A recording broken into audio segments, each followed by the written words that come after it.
आप सबको जोहार। वीर राजा आशावाल की इस पावन धरती को सबसे पहले नमन। आज हमारे यहाँ पर प्रवासी मजदूर मिलन सम्मेलन का जो कार्यक्रम आयोजित हो रहा है, उसमें उपस्थित हमारे पूरे भील प्रदेश के तमाम मेरे मजदूर भाइयों को मेरी पूरी बागीदरा विधानसभा की जनता की तरफ से बहुत बहुत धन्यवाद जोहार अर्पित करता हूं। साथ ही हमारे यहाँ पर मनसा सिंह हमारे सबकी आवाज और जो दिल्ली की सरकार है उसके अंदर हमारे भील प्रदेश की मांग को बुलंद करने वाले राजकुमार निरोध, राजस्थान की विधानसभा में हमारे दोनों साथी भाई और साथ ही मनसा सिंह तमाम सामाजिक और राजनीतिक पार्टी के पदाधिकारी, मैं आप सबको इस मौके पर यह कहना चाहता हूं कि पहले जब हमने यहां पर सम्मेलन किया था, उस समय राजस्थान विधानसभा के जो चुनाव थे वो चुनाव हो गए थे और इसके बाद में आप जिसको कहते हो ऊंचा टावर वो गिर गया और फिर उपचुनाव हुए। तो इसके बाद में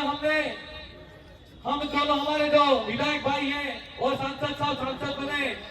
तब हमने आपसे वादा किया था कि हम जो हमारे यहाँ पर अगर आप जो भील प्रदेश की आवाज हो वो बुलंद करोगे और निश्चित तौर पर बागीदरा विधानसभा की जो सीट है वो अगर जीतेंगे तो हम दोबारा आपसे मिलना है। तो आज हमारे को मौका मिला और आपसे दोबारा मिलने का मौका मिला। हम सबसे पहले तो ये कहना चाहते हैं कि आपसे हम मिलने आए हैं, क्योंकि हमने जो वादा किया उस वादे को पूरा करना हमारा फर्ज था। और जिस विचारधारा के साथ में हमारी जो मध्य प्रदेश, गुजरात और राजस्थान और पूरे देश के अंदर जो आदिवासी परिवार की जो विचारधारा है, वो विचारधारा इतनी प्रवाहधारा के साथ में जो बढ़ रही है, तो हम पर निश्चित तौर पर एक ये भी जिम्मेदारी बनती है कि हमारे जो घर परिवार को छोड़कर आने वाले जो हमारे मजदूर भाई हैं, वो गुजरात आकर काम करते हैं और अपने परिवार का पालन पोषण करते हैं। आज हम देश और दुनिया के अंदर गुजरात की मिसाल देते हैं और भारत के जो बड़ा प्रधान यहाँ के गुजरात के हैं, वो भी अगर राजस्थान की बात हो, चाहे गुजरात की बात हो और पूरे देश की बात हो और विदेश के अंदर भी जाते हैं, तो बड़े ही गर्व के साथ में गुजरात का नाम लेते हैं। लेकिन मैं इस मौके पर गुजरात की सरकार को भी कहना चाहता हूँ कि आज गुजरात मॉडल के रूप में काम किया जा रहा है, तो नाम भी लिया जा रहा है, लेकिन पूरे देश के अंदर अगर गुजरात का नाम है तो राजस्थान के मेरे मजदूर भाइयों का हाथ इसमें महत्वपूर्ण है। गुजरात के बड़ा प्रधान और हमारे देश के बड़ा प्रधान, हम उनको कहना चाहते हैं कि आज मजदूर हमारे राजस्थान का भाई है, अगर उसकी कोई काम करते हुए मौत हो जाती है तो यहाँ की सरकार ना उसकी पैरवी करती है और ना ही जो टेंडर वाले जो भाई हैं, ठेकेदार हैं, वो भी इसके बारे में कोई ध्यान नहीं देते और हमारे वहां पर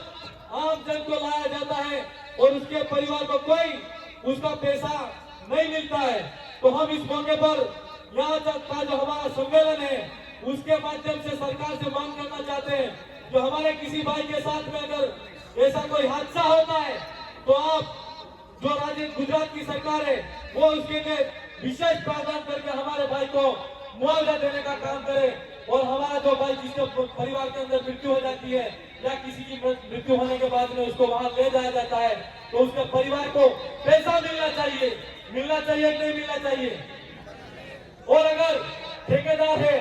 वो भी अगर ऐसा काम सही नहीं करता है तो हमारा कानून भी ये कहता है कि विशेष रूप से मजदूर के साथ में जो ठेकेदार होता है वो ठेका कर्मी तो होता है। लेकिन मैं इस मौके पर आपको भी कहना चाहता हूँ कि सरकार के माध्यम से हो या ठेकेदार अपनी आप जहाँ पर काम करते हो उसको ट्रेड यूनियन के माध्यम से आपका संगठन बनाओ और अपना अलग से कार्ड बनाओ उसको विशेष रूप से हमारा जो श्रमिक कार्ड बनता है और बीमा भी होता है। अगर आपके साथ में कोई भी होता है तो उसके जो सरकारी जो फायदे हैं वो भी आपको मिलेंगे और ठेकेदार के द्वारा जो आपको लाभ से वंचित किया जाता है तो ठेकेदार भी उसके लिए कानूनी रूप से बाध्य होगा। आप सब की जिम्मेदारी है कि कोई भी काम करते हो तो वहां पर किसी की अगर यहाँ पर मृत्यु हो जाती है और चाहे हमारे राजस्थान के अंदर डूंगरपुर और बांसवाड़ा का कोई मजदूर भाई है तो अगर उसको मुआवजा नहीं मिलता है तो आप सबकी जिम्मेदारी बनती है कि आप जिस तरीके से आप यहाँ पर इकट्ठा हुए हो वो इकट्ठा रूप आपके साथ में अत्याचार शोषण होता है तो उसका संगठित रूप से लड़ने की आपको जरूरत है। क्यों कि आप जब तक संगठित होकर नहीं लड़ोगे तो आपके साथ में कोई न्याय नहीं होगा। और अभी अभी हम यहाँ पर एक ऑफिस का उद्घाटन करके आए हैं और आपके साथ में कोई अत्याचार शोषण होता है तो सबको मिलकर हमारे जो संबंधित ऑफिस है उसमें संपर्क करना है और जब तक न्याय नहीं हो तब तक लड़ना है। जरूरत पड़ी तो हमारे तीनों एमएलए के साथ में सांसद के साथ में हम आपके साथ में कंधे से कंधा मिलाकर लड़ेंगे। गेट के सामने करुणेश भाई जो मतलब कल्याण खड़े उनको आने दे, गेट पे वॉलंटियर भाई करुणेश जी को आने दे। सरकार कोई भी हो ये सोचती है ये मजदूर है, हमारे साथ में कोई भी हो अमीर हो ये सोचता है कि ये मजदूर है, कोई भी नेता हो तो ये सोचता है कि ये मजदूर है। लेकिन आप सब में जो हमारे वहां पर 2 सीटें हैं और एक हमारी आवाज बांसवाड़ा डूंगरपुर के रूप में जो आप सब ने पूरी मेहनत तन मन धन के साथ में दिन रात एक करके इतना आपने जो हमारी विचारधारा को दिल्ली की सरकार तक पहुंचाया है तो वास्तव में आपने जो काम किया है वो कोई नहीं कर सकता। इसलिए इस मौके पर अमीर हो नेता हो चाहे कोई भी हो लेकिन आपने जो ताकत दिखाई है वो ताकत मोदी सरकार भी उस ताकत से डरती है ये आपको कहना चाहता हूं मैं। डरती नहीं डरती है। और इस मौके पर आपको ये भी जान लेना है कि आप कोई ये कहते हैं कि मजदूर है लेकिन मैं आपसे कहना चाहता हूं कि मेरे भाइयों तथा बहनों आप मजदूर नहीं हो, आप इतने मजबूत हो कि आपने हमारी जो विचारधारा है उसको राजस्थान की विधानसभा के अंदर 3 विधायक और साथ में दिल्ली में एक सांसद और अगली आपकी बारी है हमारी जो ये जो सलोबर सीट है और 84 जो सीट है मैं आपसे वादा करना चाहता हूं और तमाम मंच के हमारे पदाधिकारी उनकी तरफ से भी मैं कहना चाहता हूं कि हम लोग आपने अगर एक बार फिर से राजस्थान की विधानसभा में 84 की सीट हो उसको जिता दिया, सलोबर की सीट को जिता दिया तो हम आपसे फिर से मिलने आएंगे ये मैं आपसे कहना चाहता हूं।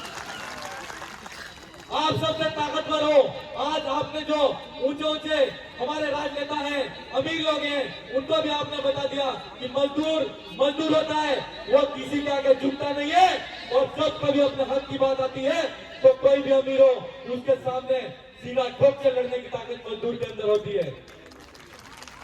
इसलिए आप अपने आप को मजदूर करके वो जो कहते हैं वो मजदूर मत मानना लेकिन अपनी जो कड़ी है कड़िया बात यूं करके आपने यहाँ पर लिखा है लेकिन अपनी जो कड़ी है आपने गुजरात से लगाकर हमारी जो भागीदारा विधानसभा सीट है साथ ही हमारी जो 84 जो सीट है उसके अंदर आपको कड़ी के रूप में मिलाना है और साथ आपको सलूबर के अंदर भी वो कड़ी मिला देनी है और कड़ी के रूप में राजस्थान की सरकार और सदन के अंदर हमारी दोनों सीट को जिताने की जिम्मेदारी आप सबकी है ये मैं कहना चाहता हूँ। हमारे कई वक्ता हैं और उन वक्तागण को भी आपको सुनना है।